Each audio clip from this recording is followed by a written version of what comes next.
네, 오늘 이 시간에는 빠르게 인정하고 포기해야 할 것들, 빠르게 인정하고 포기해야 할 것들이라는 제목으로 하나님 말씀 증거하겠습니다. 여러분, 인생이 내 뜻대로 잘 되지 않습니다. 그렇습니까? 네. 내 계산, 내 생각대로 사라지지 않는 것이 인생인 것을 빨리 인정하고 또 포기할 거는 빨리 포기하면은 유익이 된다는 것이 제가 이제까지 만난 많은 어르신들, 특별히 죽음을 앞둔 그런 분들이 하시는 말씀입니다. 그런데 오늘 과연 빨리 인정하고 포기하면은 인생의 행복과 유익을 주는 것이 무엇인가? 이런 궁금하지 않으세요? 그거를 하나님의 말씀을 통해서 좀 살펴보겠습니다. 자, 첫 번째는 뭘까요? 첫 번째는 내 삶의 주인은 내가 아니다. 우리 다 같이 한번 읽어볼까요? 시작. 내 삶의 주인은 내가 아니다. 이겁니다. 이걸 인정하고 사는 거예요. 빨리 내가 내 삶의 주인이 아니라는 것을 인정하는 것이 행복의 지름길입니다. 신명기 2장 24절부터 25절 우리 함께 보시겠습니다. 너희는 시작. 너희는 일어나 진행하여 아르논 골짜기를 건너라.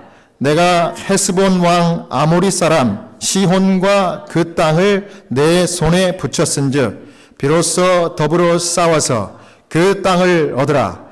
오늘부터 내가 천하 만민으로 너를 무서워하며 너를 두려워하게 하리니 그들이 내 명성을 듣고 떨며 너로 인하여 근심하리라. 아멘. 고대 이스라엘 백성들이 출애굽한 다음에 광야를 40년을 빙빙 돌았어요. 가나안을 들어가기 전에. 그 40년 여정에서 이 이스라엘 백성들이 배운 교훈이 한 가지가 있는데 그게 뭐냐면 나의 삶의 주인은 내가 아니라 누구다? 여호와 하나님이다. 그거 배운 거예요. 그거를 하나님 가르쳐 주시려고 40년을 광야에서 돌리신 거예요. 이스라엘 백성들. 이스라엘 백성들이 홍해를 건너서 시내 광야를 통과하기 위해서 남쪽으로 이렇게 돌았습니다. 그냥 직진하면 한 일주일이면 가나안으로 입성하겠지만은 하나님 그렇게 안 하시고 시내 광야로 삥 돌렸어요. 삥 돌렸어요. 남쪽으로 여행을 가는데 아주 덥고 정말 아무것도 없는 그런 광야였습니다. 그런데 이제 이 남쪽 여행이 끝났어요. 드디어. 그래서 하나님이 드디어 이제 구름 기둥과 불 기둥을 이용해서 어디로 인도하는 겁니까? 가나안을 향하여 이제 북쪽으로 방향을 트셨어요. 그런데 이 북쪽으로 틀어가지고 요단강 쪽으로 이제 가면은 이제 가나안 거기 가는 거예요. 요단강만 건너면 이제 가나안 들어가는 겁니다. 그러니까 요단강 쪽으로 이제 진군을 하던 때였는데 지금까지 여행하던 그런 형편과는 전혀 다르게 너무나 좋은 환경입니다. 뜨거운 광야가 아니라 북쪽으로 향하는 길은 좀 고온 산지 지역이었어요. 그래서 시원한 바람이 이제 불러오는 곳이라 백성들은 너무 기분이 좋은 거예요. 그래서 이제 희망에 부풀었습니다. 야, 드디어 가나안으로 가는구나. 그리고 이제 세렛 시내를 건너서 모압 땅을 통과해야 됩니다. 이 모압 땅을 통과할 때 하나님이 말씀하셨습니다. 신명기 2장 9절입니다. 모압을 괴롭게 말라. 그와 싸우지도 말라. 그 땅을 내가 내게 기업으로 주지 아니하리니 이는 내가 롯 자손에게 아르를 기업으로 주었음이로라. 모압 땅을 통과할 때는 전쟁도 하지 말고 그 사람들에게 해코지도 하지 말고 그냥 길만 통과해라. 왜냐하면 이 모압 사람들은 누구의 자손이에요? 롯의 후손이에요. 하나님이 약속한 롯의 후손입니다. 그렇기 때문에 보호해 줘야 되는 거예요.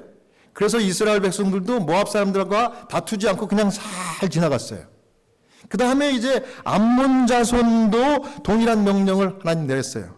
암몬 자손이 있는 그 땅을 또 통과할 때도 이 사람들도 롯의 후손인 까닭에 그냥 통과하라. 하나님 전쟁하지 마라. 이렇게 말씀하신 거예요. 그리고 이제 좀 더 북쪽으로 이동해서 드디어 누가 사는 곳을 도착했는가 하면 아모리 족속의 이 영토에 도착을 했습니다. 그런데 이 아모리 족속은 원래 그 북쪽에 살지 않고 좀 남쪽에 있었어요. 그전에는. 그래서 가나안 남쪽 땅을 차지하고 있던 족속이었는데 이 족속들은 좀 호전적인 그 민족들이었어요. 전쟁을 좋아하고 싸우는 걸 좋아해요.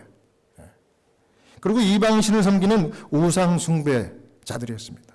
근데 이 사람들이 숫자가 점점 많아지니까 이 호전성을 발휘를 해가지고 이 롯의 후손들이 있는 그 요단강 근처에 있는 땅들을 하나씩 이렇게 먹기 시작한 거예요. 그래가지고 거기를 정착을 한 거예요. 그래서 이 모압 족속과 전쟁을 해서 영통을 뺏고 아르논 강에서 가장 북쪽 이 야복강까지, 아르논에서 야복강까지 광활한 지역을 이 아모리 족속들이 쫙 그 이방 족속들이 우상 숭배하는 자들이 차지한 거예요. 하나님이 동일한 명령을 내렸을까요? 이들과 전쟁하지 말라 그랬을까요? 하나님이 처음엔 그렇게 얘기했어요. 이들과 전쟁하지 말라. 그래서 모세가 이제 똑같은 전가를 아모리 왕에게 보냅니다. 그런데 아모리 왕이 이 모압 사람들이나 암몬 사람들처럼 평화적으로 지나가게 허락했어요? 안 했어요? 이번에는 안 그랬어요. 이 암몬 족속, 이 아모리 족속들은 좀 틀려요. 이 좋은 소식이 온 게 아니라 이런 자의 거절. 뭐야? 거절. 여기 보십시오. 신명기 2장 27절에서 28절. 모세가 아모리 왕에게 보낸 친서입니다. 나를 내 땅으로 통과하게 하라. 내가 대로로만 행하고 좌로나 우로나 치우치지 아니하리라. 너는 돈을 받고 양식을 팔아 나로 먹게 하고 돈을 받고 물을 주어 나로 마시게 하라. 나는 도보로 지날 뿐이라. 그냥 통과만 하게 허락해주고 혹시 우리가 필요하면 우리가 돈을 내서 물도 살 것이고 또 양식도 살 거니까 걱정하지 마라. 우리가 탈취하지 않을 것이다. 단호하게 거절 회신이 왔죠? 신명기 22장 30절입니다. 헤스본 왕 시온이 우리의 통과하기를 허락지 아니하였으니 이는 너의 하나님 여호와께서 그를 내 손에 붙이시려고 그 성품을 완강케 하셨고 그 마음을 강팍케 하셨음이라. 오늘과 같으니라. 거절받았어요. No! 감히 이렇게 된 겁니다. 안 돼! 하나님이 어떻게 하셨을까요? 하나님이 드디어 모세에게 명령했습니다. 신명기 2장 31절, 32, 33절입니다. 때에 여호와께서 내게 이르시되 내가 비로소 시온과 그 땅을 내게 붙이노니 너는 이제부터 그 땅을 얻어서 기업을 삼으라 하시더니 시온이 그 모든 백성을 거느리고 나와서 우리를 대적하여 야스에서 싸울 때 우리 하나님 여호와께서 그를 우리에게 붙이심에 우리가 그와 그 아들들과 그 모든 백성을 쳤고. 하나님이 이번에는 이제 전쟁을 하라 그랬어요. 근데 누가 함께 하겠다? 내가 함께 하겠다. 사실 전쟁을 하기 위해서 이 시온 왕이 진치고 이스라엘 백성들에게 나왔던 군사들은 어마어마했습니다. 한눈에 봐도 정비가 되어 있지 않은, 훈련받지 않은 이스라엘 백성들하고는 게임이 안 될 전쟁이었어요. 그런데 결과는 어떻게 됐어요? 하나님이 함께 하셔가지고 완전히 다 진멸된 거예요. 여기 진멸이라는 표현이 나와요. 완전히 초토화돼 버려요. 여러분, 그래서 인생의 승패는요, 사람의 수단에 달려있지 않고 누구에게 달려있어요? 하나님께 달려있습니다. 예? 여러분, 내가 뭐 잘해가지고 내 사업이 잘 되고 이 집안이 일어나고 그런 것 같죠? 천만의 말씀입니다. 하나님이 축복하셨기 때문에 그렇게 한 겁니다. 여러분 믿습니까? 예. 내가 건강한 건 내가 정말 운동 열심히 하고 내가 체력 관리 잘해서 건강, 절대 아닙니다. 누가 함께 하신 거예요? 하나님이 함께 하셨기 때문에 기적같이 여러분들이 건강한 거예요. 예. 그걸 아셔야 되는 거예요. 예.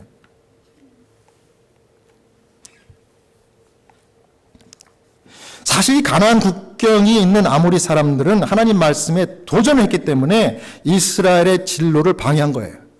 그것만 안 했어도 지금까지 아모리 족속들은 멸절되지 않고 살았을 거예요. 살았을 거라고. 왜냐하면 하나님이 사실 이 아모리 족속들을 이방 족속들 우상 숭배자들이지만 너무나 사랑하고 아꼈어요. 아꼈다고. 그리고 오래 참았어요. 친절과 부드러운 동정심으로 지금까지 세이브 해놨어요. 세이브 해놨다고. 왜냐하면 아브라함이 창세기에 보면은요, 계시 가운데 자기 후손 이스라엘 자손이 앞으로 이방 나라 애굽 땅에서 400년 동안 종살이하게 될 것이다. 이 하나님의 계시를 보여줄 때 그때 잠깐 언급하는 내용이 누구에 대한 언급이 나오는가 하면 하나님이 신경 썼던 이 아모리 족속들의 언급이 나와요. 하나님이 이방인이라면 그냥 단칼에 멸하시는데 이 아모리 족속만큼은 특별히 편애하셨던 것 같아요. 구원하시려고 원했던 것 같아요. 뭐라 그랬어요? 창세기 15장 16절에 내 자손은 4대 만에 이 땅으로 돌아오리니 이는 아모리 족속의 죄악이 아직 관영치 아니함이니라. 분명히 나오죠. 이게 오래전에 있었던 하나님의 그 배려심이었어요. 그래서 이때 이제 정말 회개하고 왕부터 시작해가지고 이 하나님 백성들에게 선대하고 하나님을 높였다면 이 사람들이 같이 축복을 받고 지금까지 생존했을 거예요. 근데 하나님이 이 거역하는 이방인들을 더 이상 보호할 수가 없었던 겁니다. 그분의 손길이 걷어진 거예요. 부자 선지자가 이렇게 그 배경을 이야기했습니다. 원래 아모리인들은 우상을 숭배하는 자들이었으며 큰 죄를 범하였으므로 전멸되는 것이 당연했으나 하나님께서 그들을 400년 동안이나 자비를 베푸셔서 그들에게 당신께서 천지의 창조주시오 유일하신 참 하나님이라는 분명한 증거를 주셨다. 이스라엘 백성을 애굽에서 구원해 내실 때 당신께서 행하신 모든 이적을 그들은 잘 알고 있었다. 충분한 증거가 주어진 바 되었으므로 자원하여 우상 숭배를 버리고 방중에서 돌아서기를 원했더라면 그들은 진리를 알 수 있었을 것이다. 그러나 아모리인들은 빛을 거절하고 그들의 우상을 버리지 않았다. 여러분 배경을 아시겠죠? 하나님이 아끼셨어요. 하나님이 성경에도 그렇게 나오잖아요. 내가 바라는 것은 악인들이 멸망하는 것이 아니라 다 회개하고 돌이켜 구원받는 거라고 그랬어요. 제가 방금 읽었던 이 부조와 선지자를 좀 요약을 해봤습니다. 다음 슬라이드로. 아모리 족속들의 문제점을 정리해봤어요. 두 가지입니다. 충분한 증거가 주어진 바 되었으나 아모리 족속들은 첫째, 뭘 거절했어요? 하나님의 진리의 빛을 거절했어요. 들었어요. 알았어요. 봤습니다. 이 애굽에서 출애굽할 때 열 재앙이 내리는 걸 똑똑히 봤습니다. 지근거리에서. 이 백성들은 특별한 백성이구나. 하나님이 함께하는구나. 이걸 알았어요. 저렇게 살아야지 나도 살겠구나. 이걸 봤습니다. 그런데 어떻게 했어요? 결국은 뭐 했어요? 우상을 버렸어요? 안 버렸어요? 버리지 않았다. 자, 두 가지입니다. 진리를 알았어요. 그런데 우상을 버리지 않았어요. 그래서 하나님이 그동안은 마지막 기회를 주시기 위해서 붙잡고 400년 넘도록 4대가 지나도록 멸망식장 붙잡아 놓으셨는데 마지막 기회 때 어떻게 했어요? 거절한 겁니다. 우상을 선택한 겁니다. 사랑하는 여러분, 그렇다면 오늘 이 두 가지가 우리에게 질문입니다. 자, 무슨 질문입니까? 우리가 기억해야 할 진리가 무엇입니까? 하나님 말씀. 아멘. 그 다음 두 번째, 우리가 버려야 할 우상은 뭡니까? 네. 이걸 우리가 좀 자문해보고 싶은 거예요. 이건 저부터 겸손하게 정말 이 말씀을 저도 준비하면서 계속 이 질문을 해봅니다. 내가 기억하고 붙들어야 될 세상이 변한다 그래도 붙들고 고수해야 될 진리의 말씀은 무엇인가? 네. 여러분, 안식일을 기억하여 거룩히 지키라. 하나님의 말씀은 1.1획도 변함이 없습니다. 그 안에 생명이 있고 능력이 있어요. 정말이에요. 이 안식일을 소중히 생각해. 다른 것과 비교할 적 절대 없습니다. 없어요. 제가 이걸 소중하게 생각하고 이 날을 거룩하게 하고 하나님께 드려보니까 상상할 수 없는 하나님의 은총이 밀려오는 거예요. 저는 이걸 설명할 길이 없어요. 여러분들 좀 체험을 보시라 이겁니다. 예? 엄청난 하나님의 은혜가 밀려와요. 이거 옵션이 아니고 명령이에요. 왜 명령이에요? 하나님의 명령에는 뭐가 그 안에 이미 깃들어 있는 거예요? 하나님의 복, 하나님의 은총이 거기 깃들어 있는 거예요. 명령. 네. 그러니까 두 번째 내가 버려야 할 우상은 뭡니까? 여러분 성목사 우상 있을까요? 저도 우상이 있어요. 여러분도 있습니다. 그 우상이 있고 없고를 정죄하는 게 아니라 우상을 붙드느냐 버리냐 그거예요. 하나님을 선택하냐 우상을 붙드냐 그겁니다. 그게 죽고 사는 문제예요. 뭐가 우상입니까? 내 삶에 하나님보다 중요한 모든 것이 다 우상이라고. 그게 재물일 수도 있고요. 그게 건강일 수도 있고요. 그게 눈에 넣어도 아프지 않는 내 자녀일 수도 있어요. 그리고 내가 익숙한 모든 것이 우상일 수 있습니다. 그런데 하나님은 그런 모든 것을 뭐하라?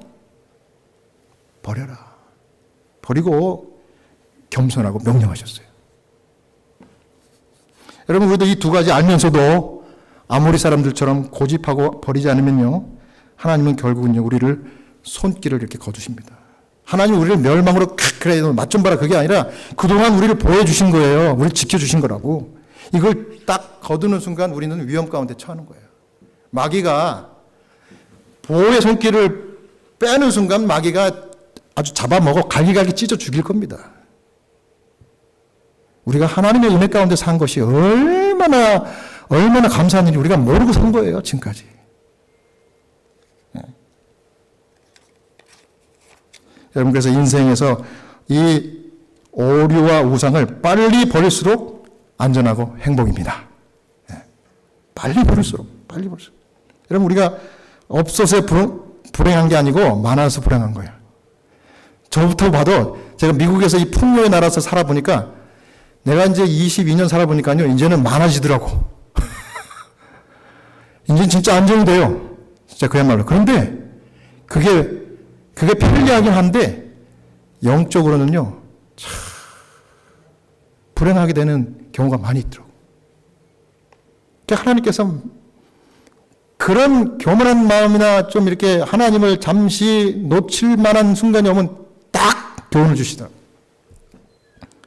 제 얘기, 여러분 얘기가 아니라 제 얘기입니다. 제가 미국에서 살아보니까. 여러분, 이 얘기는요, 우리 한국에서 방송으로 들으시는 한국 사람들은 잘 모를 거예요. 미국 생활을 모르니까. 근데 여러분 이 자리에 앉아 계신 이민 우리 같이 하시는 여러분들 아시잖아요. 이게 무슨 뜻인지.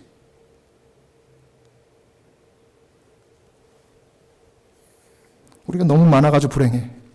너무 풍족해서 불행한 거예요. 너무 잘났기 때문에 행복하지 못해. 그럴 거예요. 여러분, 제가 호스피스 환자들을요, 그분들을 이렇게 진솔되게 만나 보니까 그분들이 돌아가실 때 아무리 그 전에 많이 가지시고, 아무리 선남선조 잘생기고 이쁘고, 아무리 똑똑하고, 아무리 유명한 분들이었다 할지라도, 왜냐하면 그분들이 다 얘기하니까 내가 알죠. 그분들이 가실 때는 다 똑같더라고. 펜이 한 장 못 갖고 가요. 그 유명한 골프채, 비싼 골프채, 그거 하나 못 가져가. 네. 명품 가방,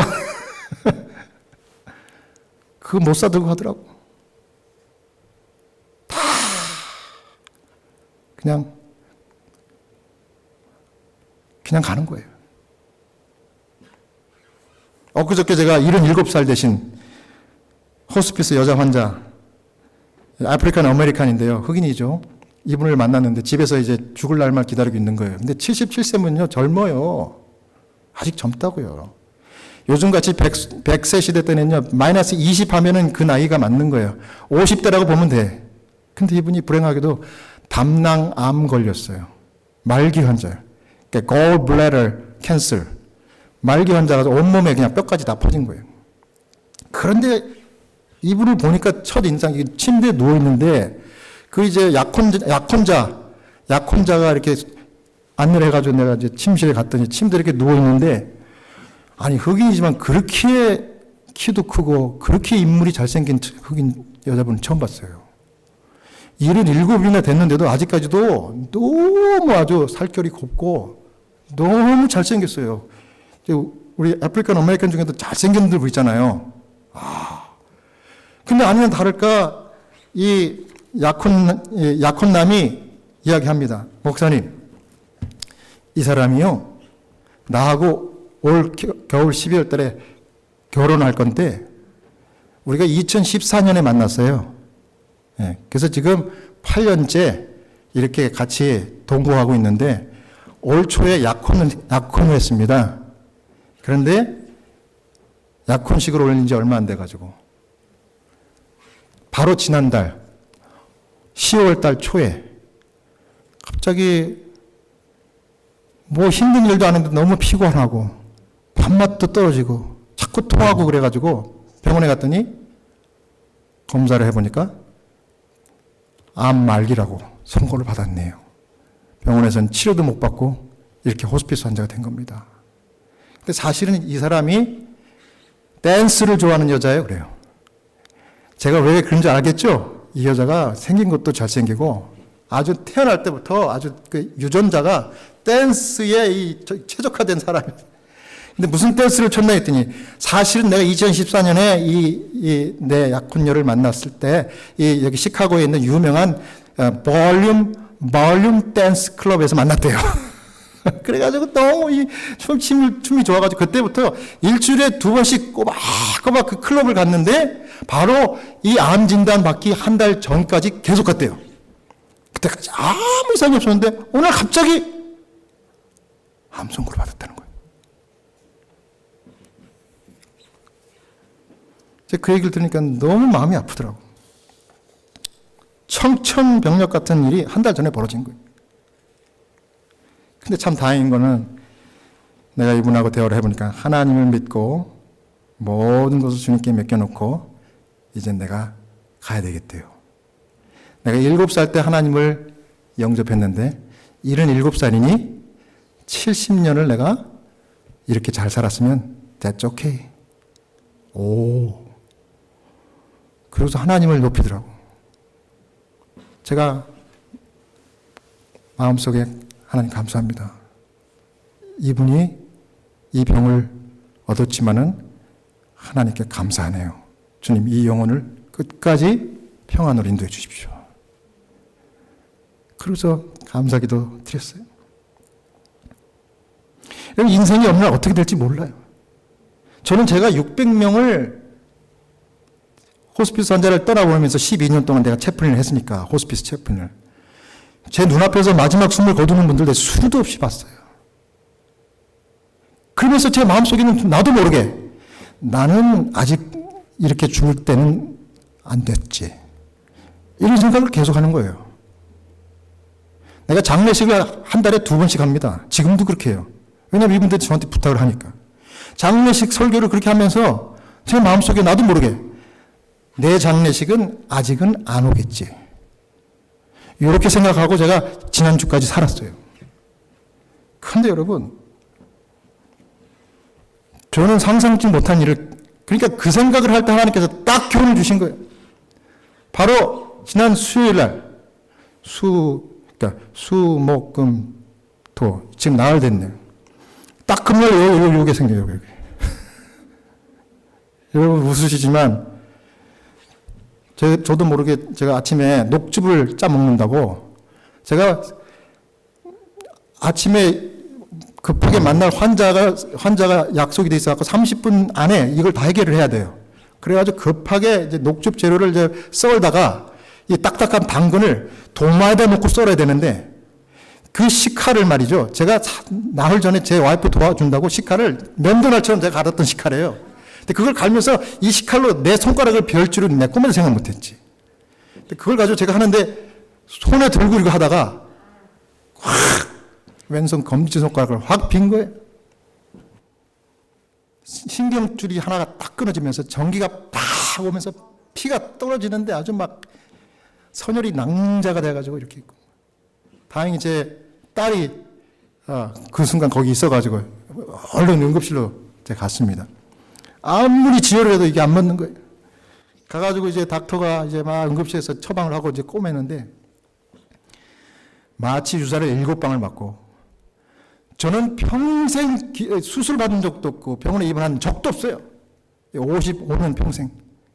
그런데 그 일이 한순간에 벌어지더니만 그냥 이 의사가 막 땀을 뻘뻘 흘리면서 이제 지혈을 하고 꼬매야 되겠대요. 마취가 됐으니까 이제 꼬매더라고. 내가 눈으로 봤어요. 꼬매는 건 내 손가락 꼬매는데 나는 아무 느낌이 없더라고. 그런데 속에 있는 티슈도 3반을 안쪽에서 꼬매고 그 다음에 바깥에 6방을 꼬매더라고. 몇 개 꼬매서 스티치? 9개. 스티치스 9개. 매일매일 아침 저녁으로 씻고 밴디지하고 그러고서 이렇게 왔어요. 설교를 준비하면서 며칠 전부터 설교를 준비하면서 자판을 치는 것이 얼마나 감사한 일인지 제가 그때 알았어요. 이 10손가락으로 아무런 불편함 없이 자판을 두들길 수 있다는 것이 얼마나 감사한지 몰랐어요. 이 검지가 아무것도 아닌 것 같아도 이게 메모리가 되어 있는 그 자판들이 있잖아요. 한글 자판들. 이거를 내가 설교 원고를 내가 준비하려고 이렇게 치다 보니까 이 다른 요거라고 그 자판에 있는 걸 옮겨서 치려니까 이게 안 되는 거예요. 한 페이지를 치는데 1시간이 걸리네. 전에는 5분, 10분도 안 걸리는 게. 하나님께 회개하면서 기도했습니다. 하나님, 내가 건강하다고 자부한 우상 숭배를 내가 주님 앞에 내려놓습니다. 하나님 너무 힘들어요. 하나님 내가 이번 안식이라도 설교를 해야 됩니다. 그런데 이 원고가 안 쳐지네요. 하나님 아버지 좀 빨리 좀 낫게 해주십시오. 그러고서 이제 이걸 뽑고 진짜 고통을 참아가면서 이제 설교 원고를 이렇게 쳤어요. 희한하게도 하늘에 몰핀이 왔는지 점점점 통증이 없어지더라고. 그래가지고 준비한 원고는 6장. 평소엔 4장만 준비했는데 6장 쳐서 6장. 그리고 더 빨리.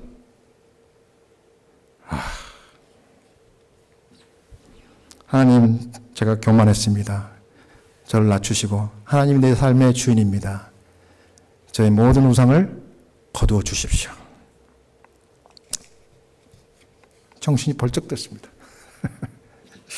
야, 모든 사람들에게 일어나는 일이구나. 죽음도 나에게 어느 날 갑자기 찾아올 수 있겠구나. 여러분 계산할 수 없어요. 우리가 얼마나 살지. 그러니까 오늘 이 순간 내 호흡이 있을 때 겸손하게 하나님 붙드시고 우상 버리시고 주님만 높이시는 신실한 종들 다 되시길 바랍니다. 부조와 선지자에 보니까 하나님이 끝까지 고집 부리면 어둠 속에 버려두신대요. 여호와의 이름으로 전진하라는 명을 받았을 때 그들이 순종하지 않음으로 인하여 그들 앞길에 놓인 어려움은 한층 더 커졌었다. 이와 같이 하나님께서는 아직도 당신의 백성을 시험하신다. 만일 그들이 그 시험을 견디지 못하게 되면 하나님께서는 저들을 다시 동일한 지점에 두시어 그들로 2번째 시험 받게 하신다.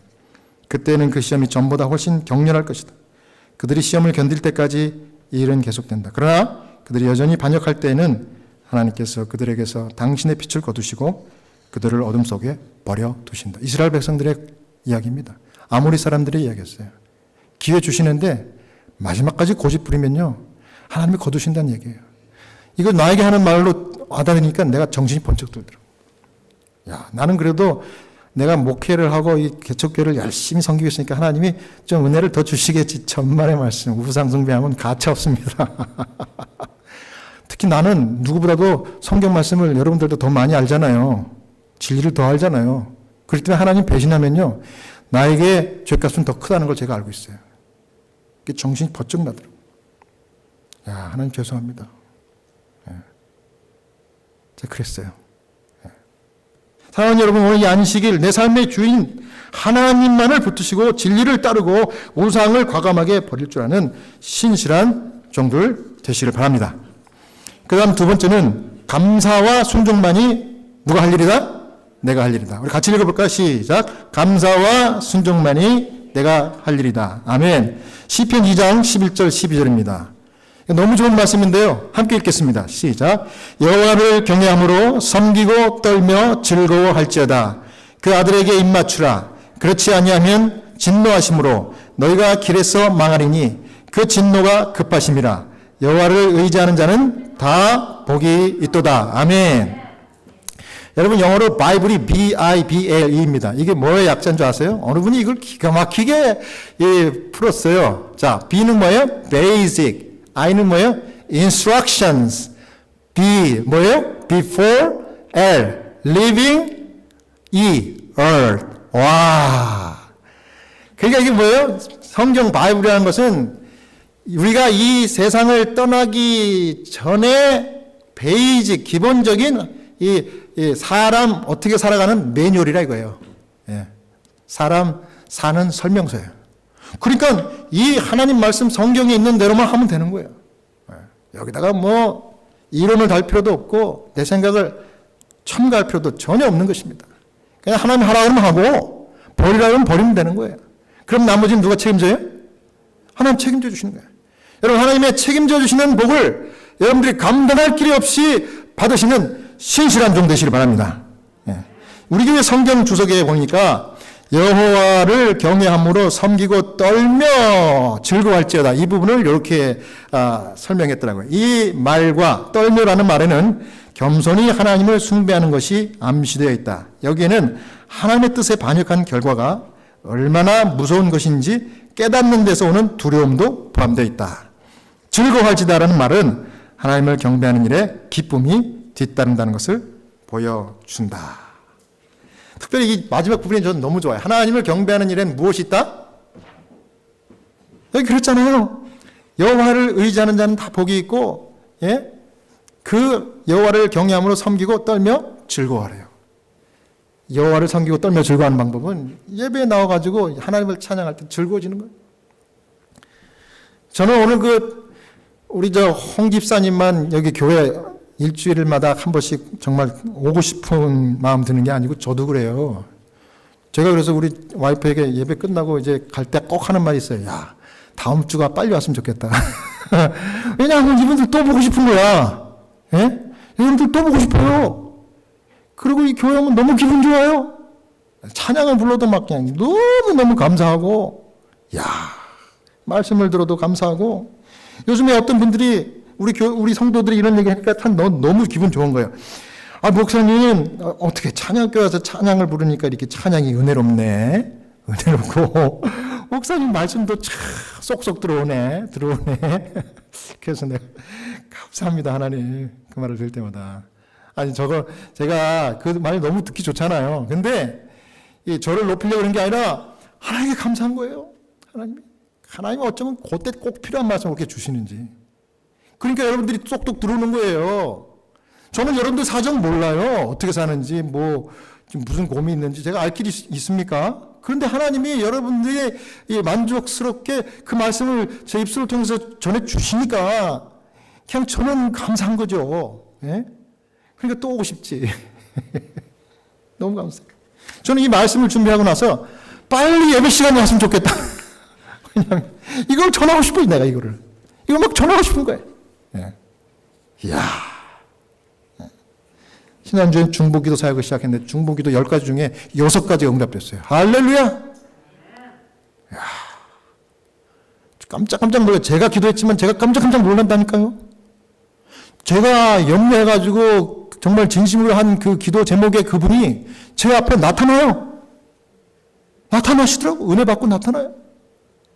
이거 하나님이 함께 하신 거 아닙니까? 그분들이 여러분 각자입니다. 여러분 발로 오셨으니까 내가 왔지. 참만의 말씀. 여러분, 하나님의 기도가 응답돼가지고 성령께서 여러분들을 인도하신 거예요, 이걸로. 네. 그 마음 주신 거라고. 그러니까 제가 이 교회를 더 이상 염려할 필요가 없더라고.